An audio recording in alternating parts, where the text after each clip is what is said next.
Hello, everyone. My name is Oksana Sannikova, and I'm Security Enablement Technical Architect. Welcome to the last session of the Security SCVT mini-series.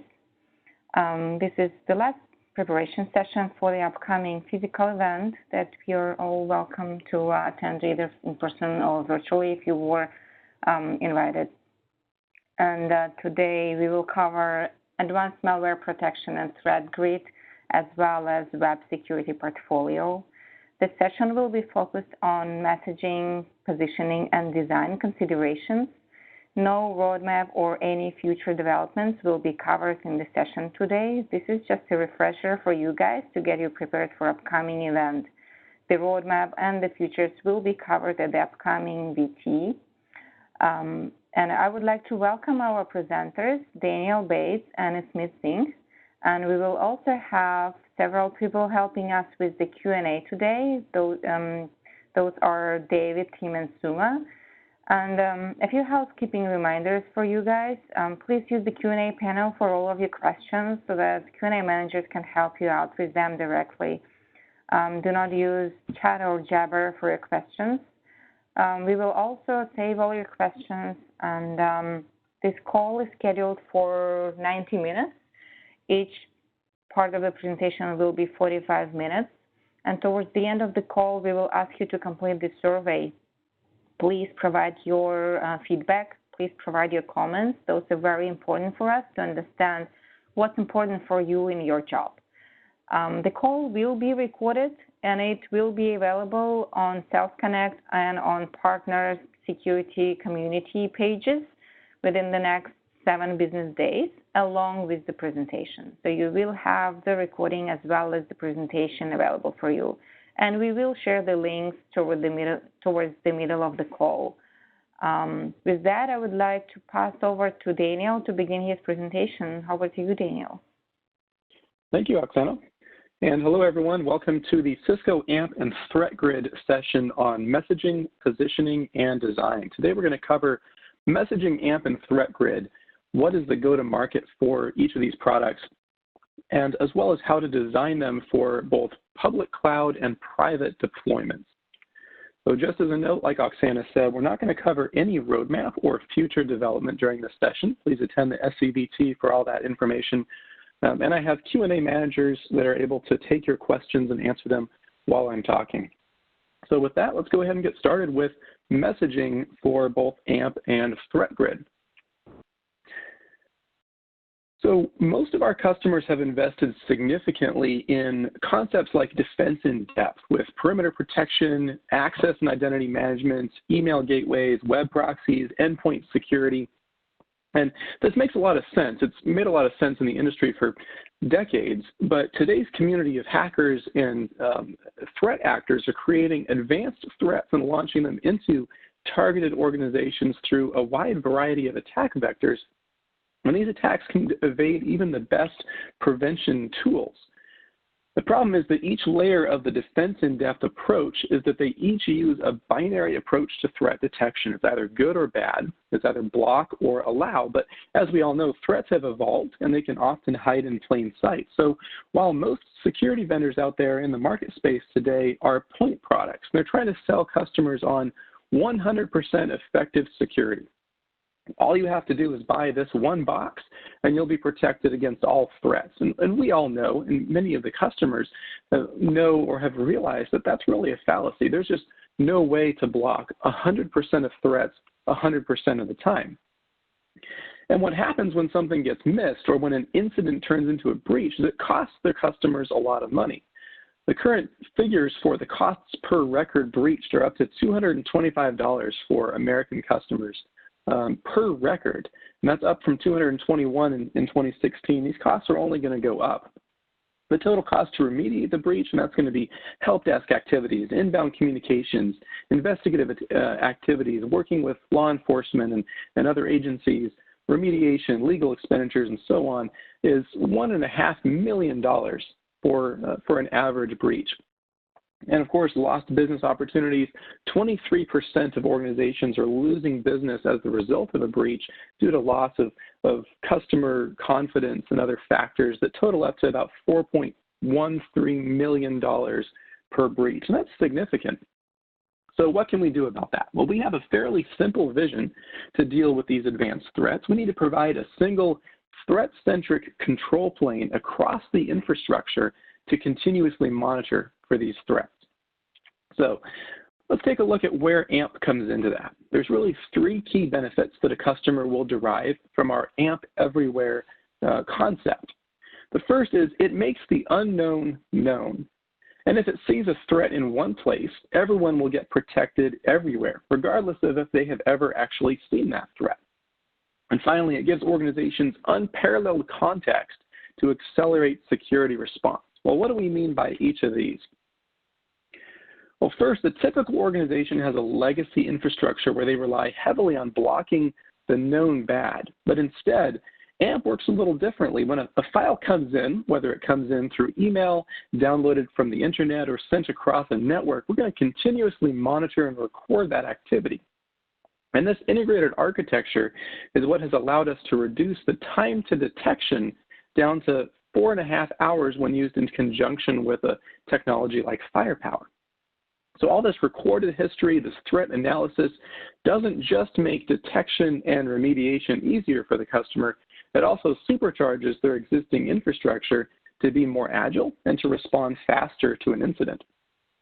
So this continuous monitoring and having a single threat intelligence source means that when we see something in one place, we can detect and prevent it everywhere. So this functions as a single control plane across the environment, which is something that the modern security infrastructure typically does not have. But having this single control plane makes automating an environment-wide threat response very fast and simple. And AMP is integrated across our own security portfolio. We have numerous third-party integrations for products like ThreatGrid, but the AMP portfolio also has open, extensible APIs for customers that want to tie in with their existing investments in their security infrastructure. So at the same time that AMP reinforces that environment, it also empowers security teams to act faster and decrease the impact of an incident. Now, a lot of customers don't really want to hear about breaches. They want to talk more about incidents because they don't want to acknowledge that they've had a breach, or more commonly, they think that a breach is something that happens to Target or Home Depot or Yahoo, and it's not really something that's going to happen to them. So for these customers, let's talk about how AMP will allow them to spend less time chasing noise and more time getting to the real incidents that matter so they can investigate those quickly and accurately. And this all adds up to AMP being the most effective security architecture. Now that we've talked about the AMP Everywhere concept, we're going to drill in on two focus areas today. The first is we're going to talk about AMP for endpoints, how it works, and how it supports that security architecture. And next, we will cover ThreatGrid, which is the malware analysis engine that's built into every AMP license. So first, let's dive into the solution overview for advanced malware protection. Now, what is AMP for endpoints? Very simply, it's a next-generation endpoint security solution that gives us visibility, context, and control. It's software as a service, it's cloud managed, and it's deployed using a lightweight connector for endpoints that are running Windows, Mac, Linux, Android, and iOS. We're actually the first and currently the only company in the world that has a co-developed solution with Apple for iOS devices. And there's three things we want to do with AMP. The first is prevent attacks and block malware at the point of entry. And this is a solution that lets us replace the point-in-time detection capabilities of an antivirus. I'll talk more about that when we get into positioning. Secondly, we can decrease time to detection through that continuous monitoring concept with retrospection, with agentless detection, and with that integrated threat defense model. And that allows us to respond quicker and more effectively using a simple cloud-based user interface to scope the attack, to hunt for threats, and to surgically contain and remediate across all endpoints in just a few clicks. So let's talk about how we can use AMP to prevent attacks and block malware using our prevention framework.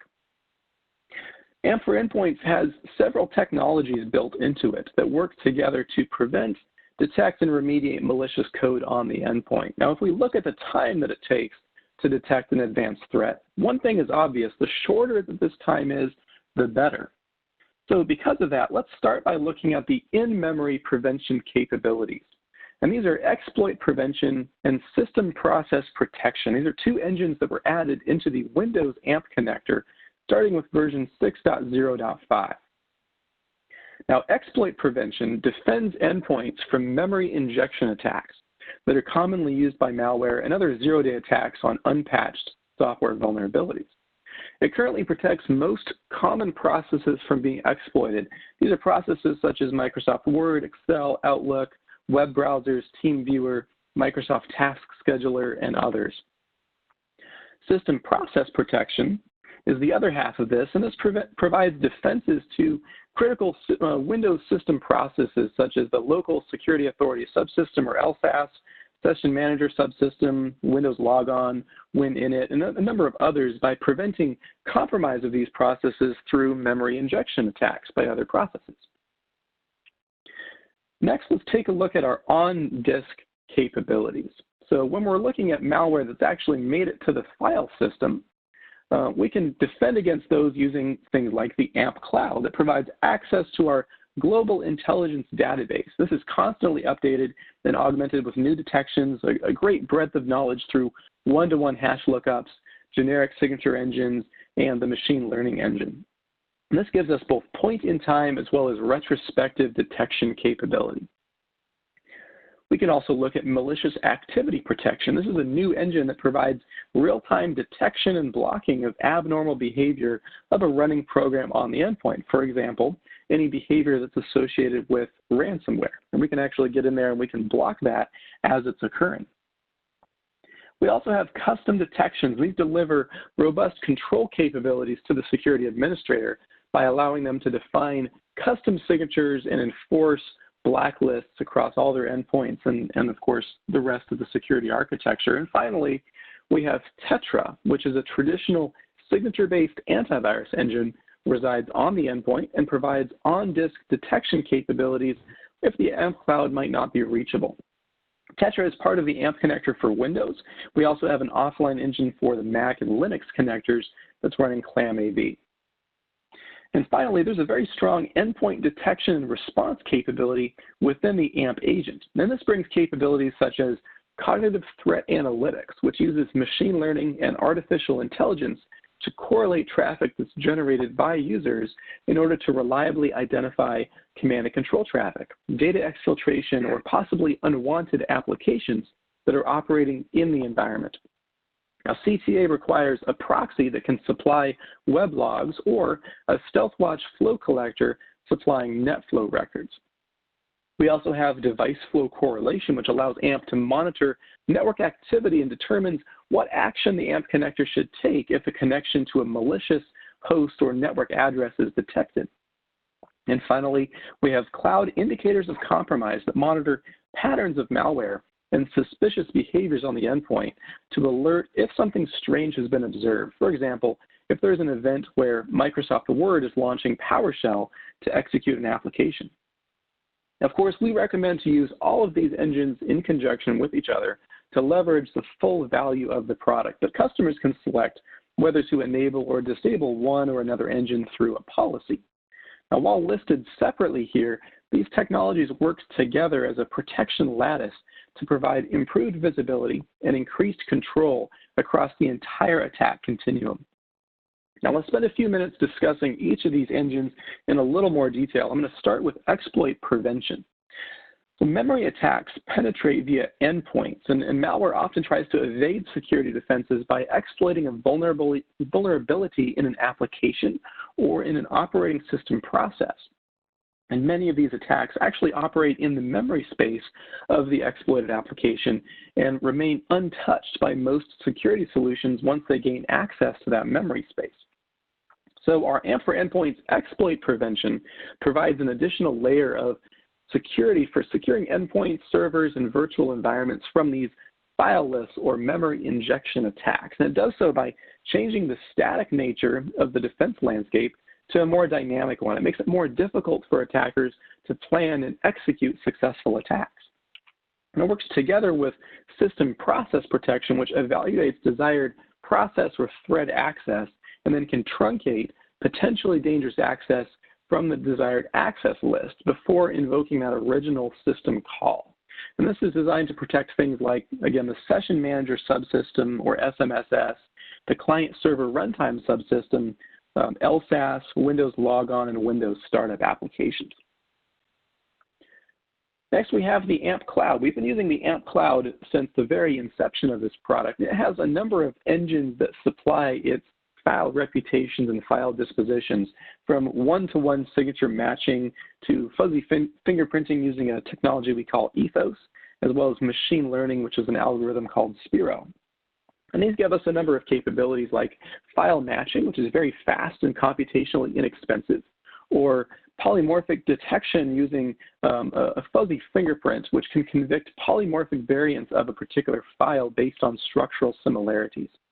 And then Spiro, which gives us the ability to detect malware in a Microsoft executable using a zero-day detection without having to upload the file into a sandbox, which of course would take more time. So this is a more instant method of detecting malware that might be obvious through a machine learning approach. This is going to be supplemented with our malicious activity protection engine. This is the newest engine that we have released into beta today. Now, ransomware is one of the more prolific cybersecurity problems that we've been dealing with over the past decade. And our researchers have analyzed millions of ransomware variants to identify common techniques that they use for file encryption and the other things that they're trying to do with that ransomware. The result is this new malicious activity protection or MAP engine, which will protect your endpoints from being encrypted, prevent propagation across the network, and keep the business safe from ransomware. So ransomware attacks can take many different shapes and forms, but most ransomware variants are typically going to try to encrypt data on endpoints and servers. And our MAP engine will identify those malicious actions of processes as they execute and stop them from encrypting data, because it detects threats by observing the behavior of those running processes, so it can determine if a system might be under attack by a new variant of ransomware that may have eluded other security products and detection technology. We also have custom detections, and these give control of the environment back to the security administrator, a very quick way to convict files that are unwanted or to initiate a cloud recall, restoral from quarantine across the enterprise. You can also write more advanced custom detections using the ClamAV signature language if there's an advanced use case the customer wants to address, and they have the capability to write into that signature language. We have an antivirus engine, like I mentioned before. That's Tetra for Windows or ClamAV for macOS and Linux. And this is going to replace the point-in-time detection capabilities of a legacy antivirus to allow customers to check that box to maintain that level of protection for a compliance audit, but also take advantage of the other detection engines that we have within the protection lattice. Let's talk a little bit about cognitive threat analytics. This is a very interesting capability that uses an artificial intelligence engine to process a massive amount of data in near real time to discover anomalous or malicious network activity that might be indicative of a breach. Now, CTA can analyze user and device behavior as well as web traffic to identify malware infections, command and control communications, data exfiltration, and potentially unwanted applications that are already operating in the organization's security infrastructure. CTA has multiple layers of processing, so we can use techniques like artificial intelligence, machine learning, and statistical models to learn the normal network in order to identify malicious threat activity. So the CTA engines are going to gradually build a notion of what is anomalous first, and then classify actual individual pieces of malicious activity to arrive at a final conviction that, yes, this device or this user is infected with some new form of malware. And with this analysis and correlation, we're able to bring small pieces of evidence together to finally convict each infection. And most of the infections that CTA identifies have typically bypassed other security controls or have entered through an unmonitored channel like removable media and are operating inside the organization's environment. And this gives us a few benefits. We get agentless detection with visibility into devices that might be running unsupported operating systems that can't run the AMP for Endpoints connector, like Internet of Things devices. We can get about 30% more detections using traffic from fileless and memory-only malware. And we can make investigations easier and faster for the security administrator by linking these cognitive threat analytics detections with AMP for Endpoint events, files, and processes to give actionable intelligence. CTA will produce a report that includes a priority rating and a human-readable threat description with a recommended course of action for each identified threat campaign. With device flow correlation, we get a kernel-level view into network input and output. We can block or alert on network activity and trace it back to the initiating process. Now, this is powered by our Cisco Security Intelligence feed, actually a subset of that SI feed containing generic CNC servers, phishing hosts, zero-access CNC, and botnet hosts. And the final engine that we're going to talk about is the cloud indicators of compromise. We're keeping track of a number of behaviors that are known to be malicious or at least suspicious across multiple processes on a single host. We can correlate those using our cloud engines to automate whether we identify or determine whether something could be related to a malicious activity. And this is going to help the user prioritize the list of compromised devices if there's a number of things happening within their environment. So now that we've talked about preventing and detecting malware, let's talk about how we respond to malware once it's hit the environment. So with continuous analysis, we're continually going to watch a file or a process, even if we think that it's good, even if we have a good file disposition. After it's made it onto the endpoint, we're going to keep monitoring, recording, and analyze all that file activity. So if we detect a threat using some new threat intelligence or a new behavior that we're identifying, we can find out where did this come into the network? How did this get into my system or onto my network? What is its rate of progression? Which systems has it gotten to, or where else has it been within my network?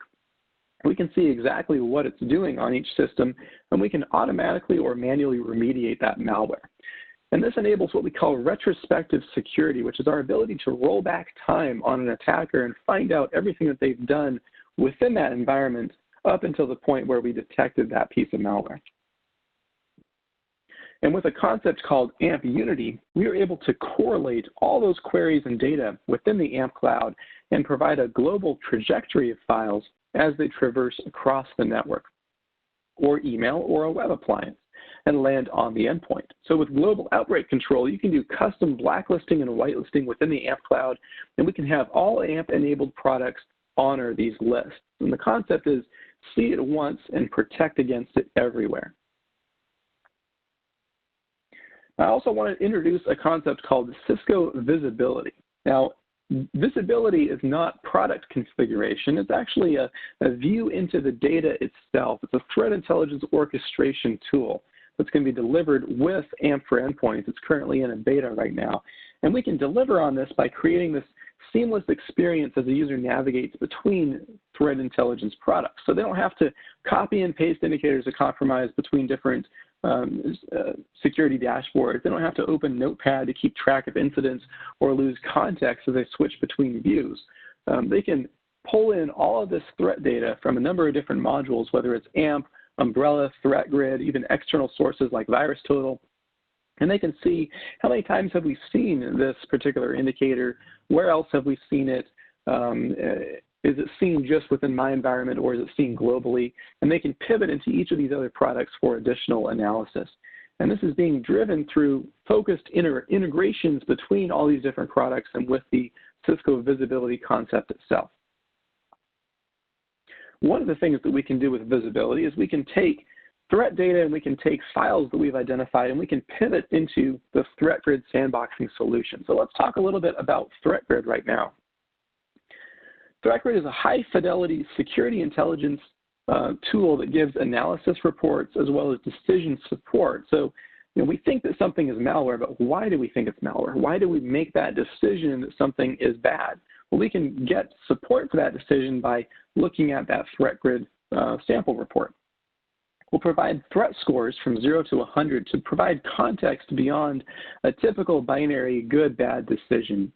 And we're going to give human-readable behavior indicators to see exactly what that sample tried to do in the virtualized environment. And we do this using an outside-in approach. I'm going to talk about this in just a moment. So we have virtually no presence within the VM itself.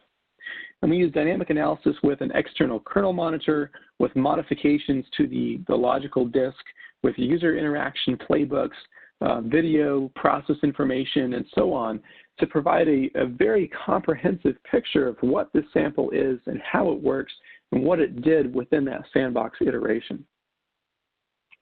We have a large number of integrations with ThreatGrid. This is just a subset of them. ThreatGrid was actually designed around APIs. When we acquired the ThreatGrid company, their bread and butter was creating OEM integrations into other security products, and we've maintained nearly all of those moving forward. So any product can submit into ThreatGrid for analysis and get the report and get the score back.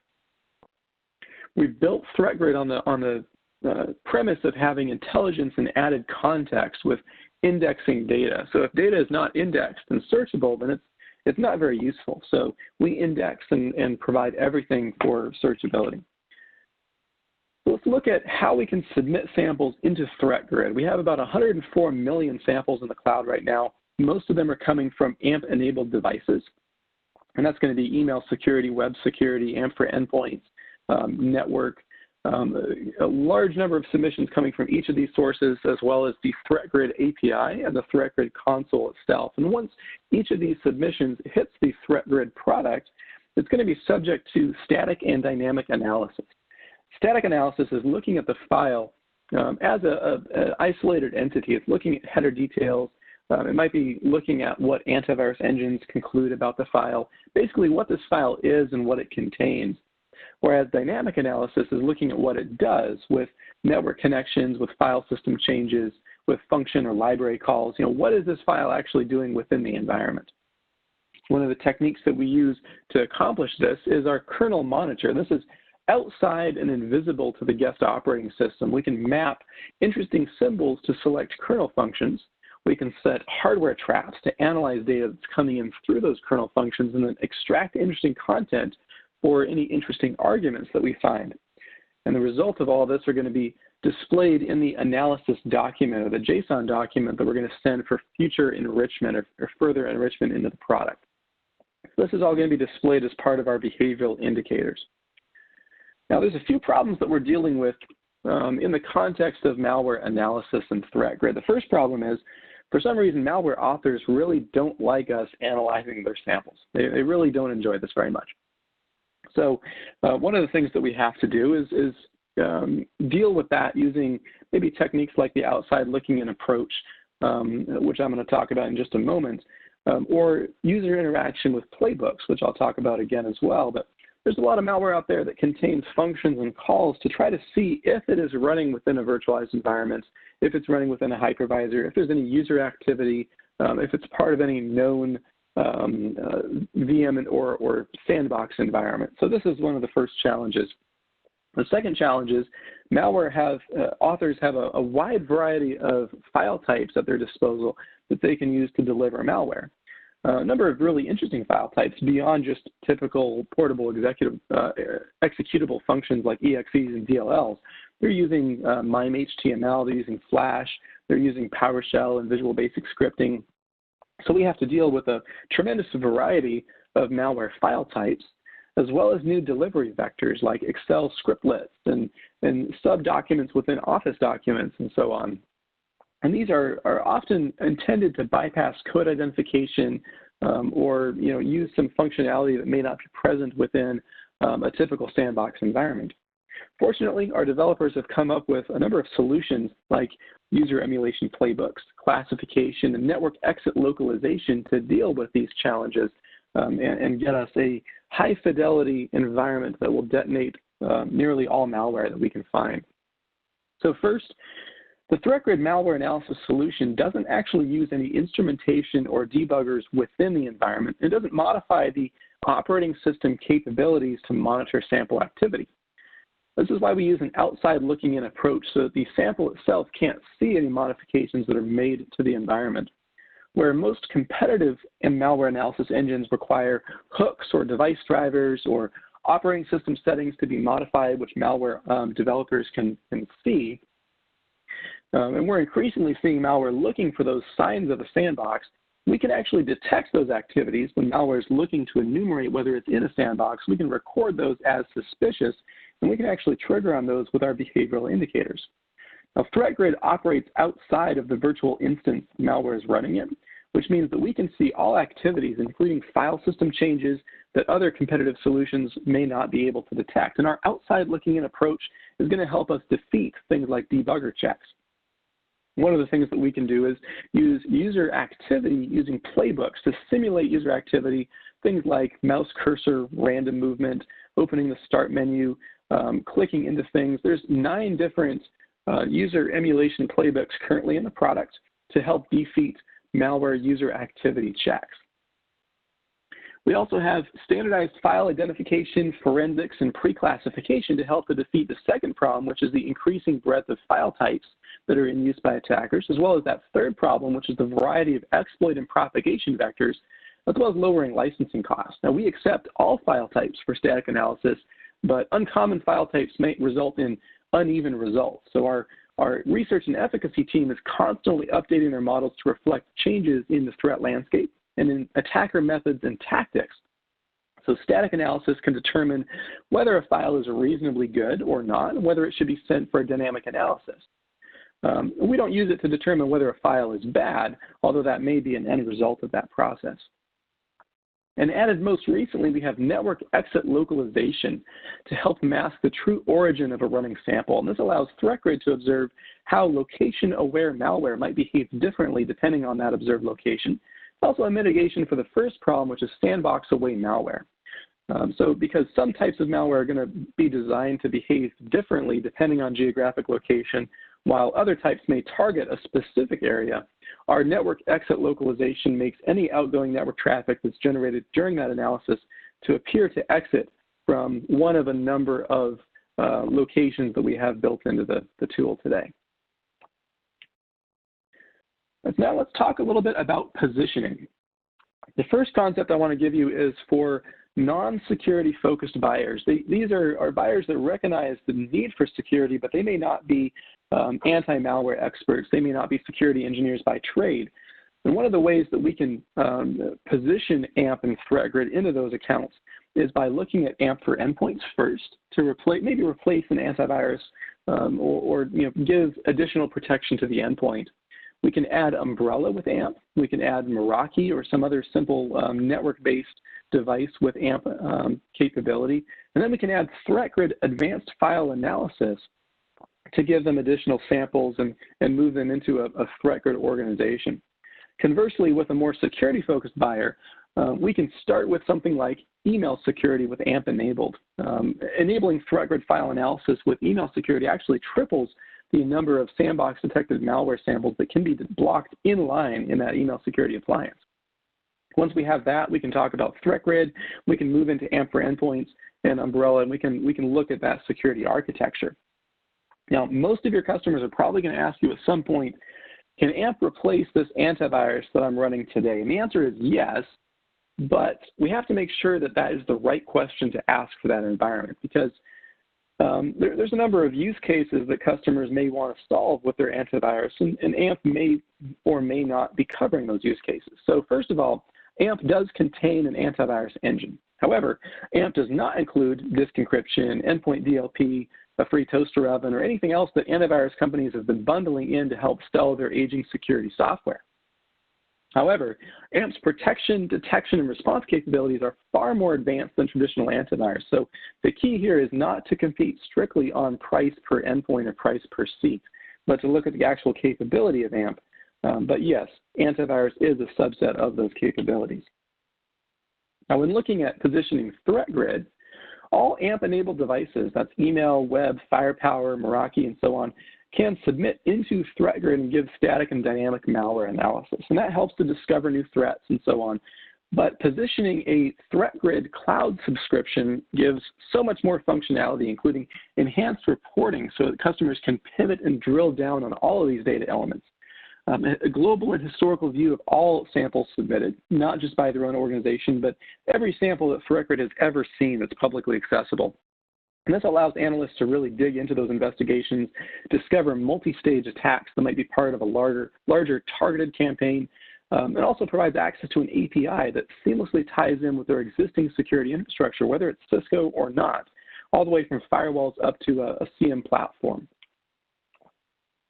Now, if we're looking at sizing ThreatGrid, every AMP-enabled device, any purchase of an AMP-enabled device is going to give a customer access to 200 included ThreatGrid submissions. That's going to be shared across any number of those devices. So even if they have just the minimum licensing of AMP for endpoints, or if they have a very large deployment of next-generation firewalls, they're going to get access to this starter pool of 200 licenses.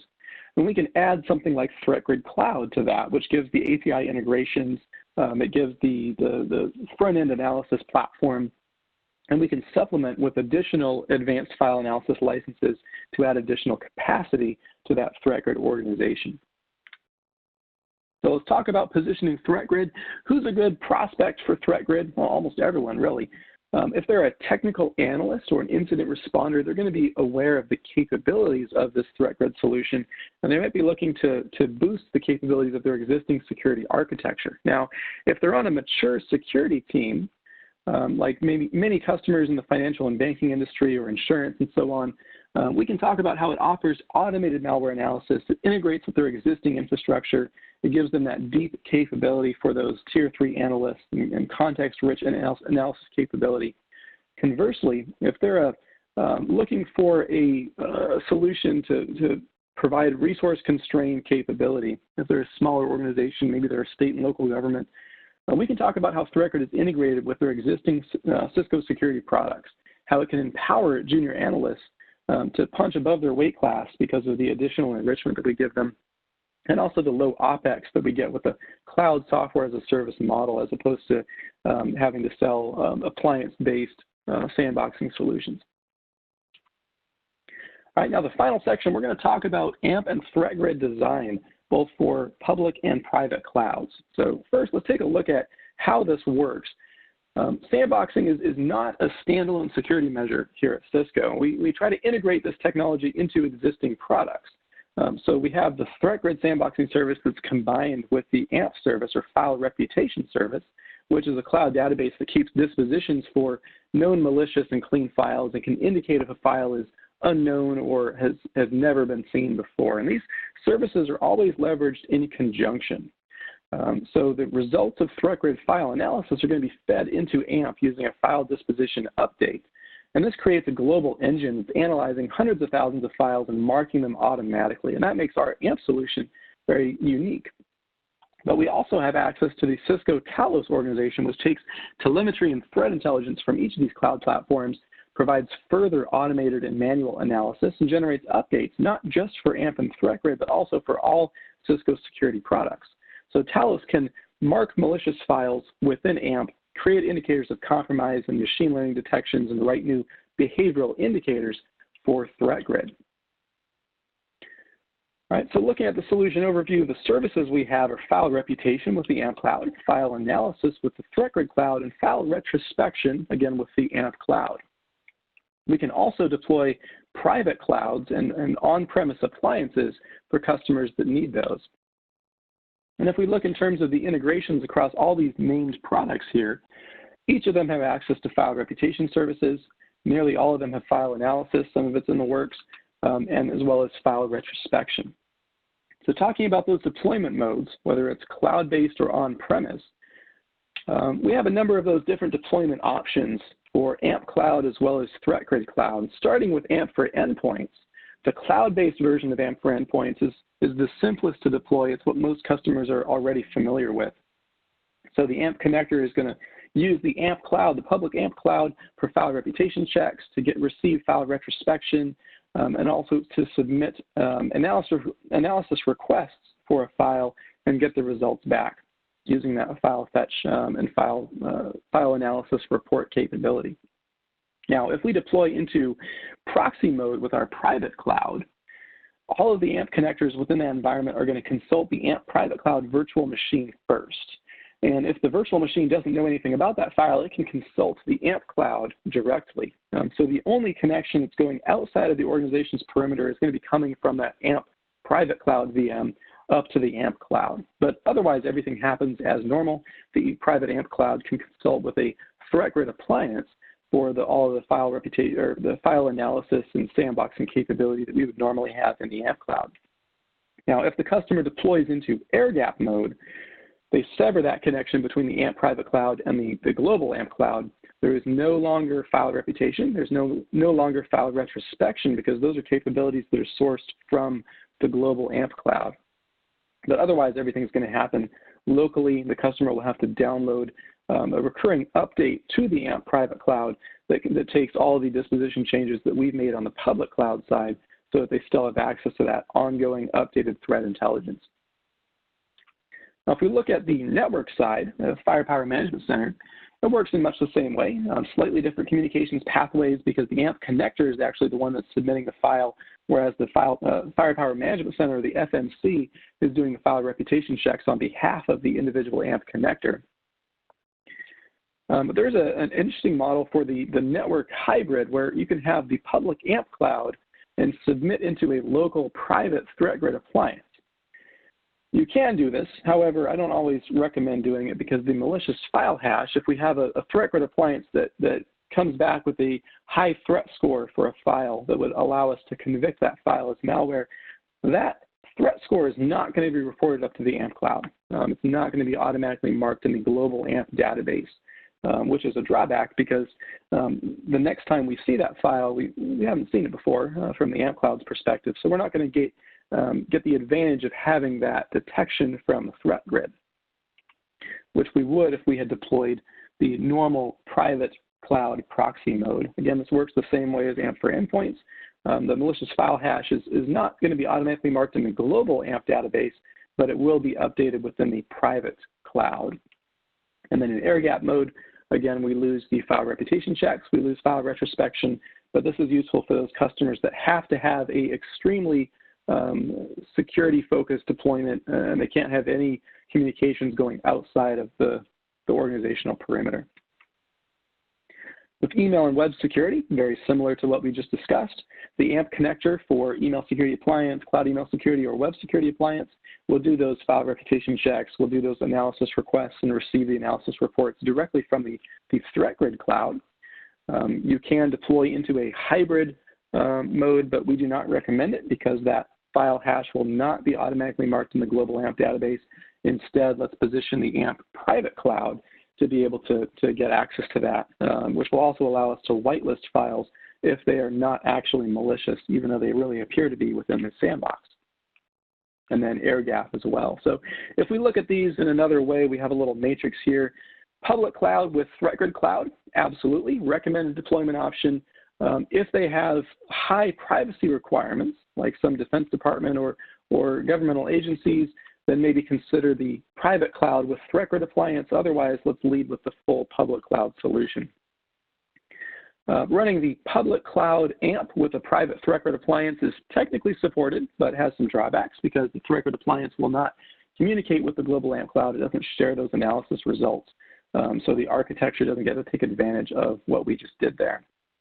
And then finally, the last use case is having the AMP private cloud submit files into the global threat grid cloud. That just doesn't make sense. It's not supported. Nobody's going to want to do that. So there you have it. That's the design session. And I have just less than a minute left, so I'm going to actually turn this back over to our session host, and we will be available to answer some questions if you still have them within the Q&A panel. All right, great. Thanks, Daniel.